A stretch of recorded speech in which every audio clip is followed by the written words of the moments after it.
Je m'appelle Delphine, je suis documentaliste IST, information scientifique et technique, ou documentaliste sciences ouvertes.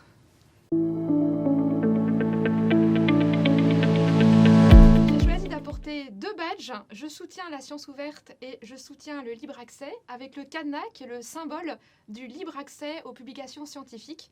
Et ce sont des badges qu'on a souvent distribués aux chercheurs de l'école. En quoi consiste ton métier ? Alors les chercheurs de l'école, pour travailler, ils ont besoin de documentation et ils vont écrire des articles, des ouvrages. J'interviens dans ces 2 domaines. Parmi les missions les plus connues du documentaliste, il y a effectivement la gestion des bibliothèques de laboratoire. Donc je peux faire des acquisitions, je peux aussi chercher des articles pour les chercheurs, demander des prêts entre bibliothèques.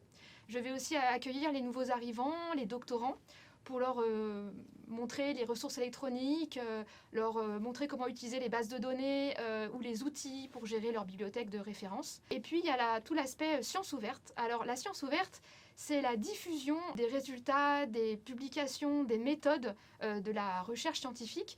Et l'objectif, c'est que les autres chercheurs, les autres laboratoires, les personnes des autres pays, les citoyens, les acteurs économiques puissent accéder aux résultats de la recherche et s'en emparer. Cette partie diffusion de la science, elle est très importante et j'aide par exemple les chercheurs à déposer leurs publications dans une archive ouverte sur le web ou à valoriser leurs données de recherche. Avec qui travailles-tu au quotidien ? Alors au quotidien, bien sûr, je travaille avec les différents membres des laboratoires de recherche. Donc il peut s'agir des chercheurs, des doctorants, des stagiaires, des équipes administratives. Je travaille aussi avec d'autres collègues documentalistes, par exemple sur des questions de patrimoine ou de pédagogie pour organiser une formation ou faire des recherches plus poussées pour un chercheur. Au quotidien, je rencontre aussi les lecteurs de la bibliothèque, donc des étudiants, des enseignants. Et puis ce que j'aime beaucoup aussi, c'est travailler avec des collègues de d'autres établissements, universités, centres de recherche, sur des sujets précis, dans des groupes de travail, par exemple sur les données de la recherche. Quel est ton parcours étudiant et professionnel ? Alors j'ai fait un bac scientifique, spécialité mathématiques, mais comme j'aimais aussi beaucoup l'histoire, comme les sciences, j'ai choisi une classe prépa littéraire plutôt orientée histoire.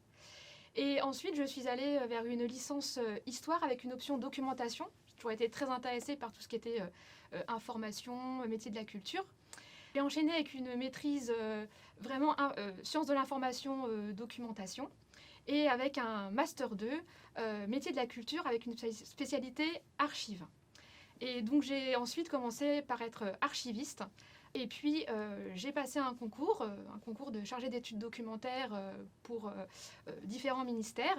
Et c'est comme ça que je suis arrivée à l'école des Ponts, avec vraiment ce choix d'avoir un poste en documentation pour gérer de l'information, pour gérer des fonds documentaires, des ressources électroniques et utiliser de nombreux outils.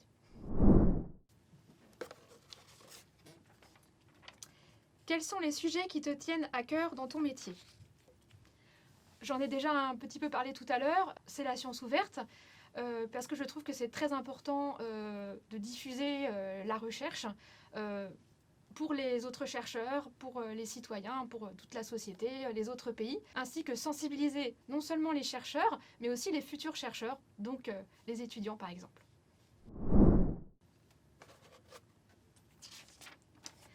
Le mot de la fin.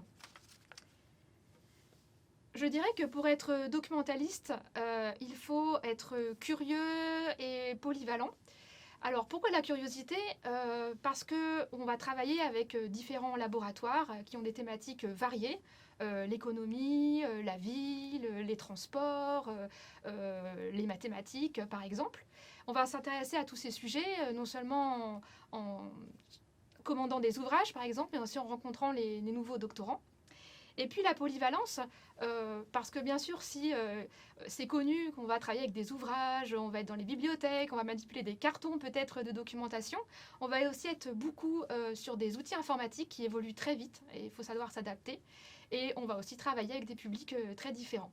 Et c'est ça qui est enrichissant.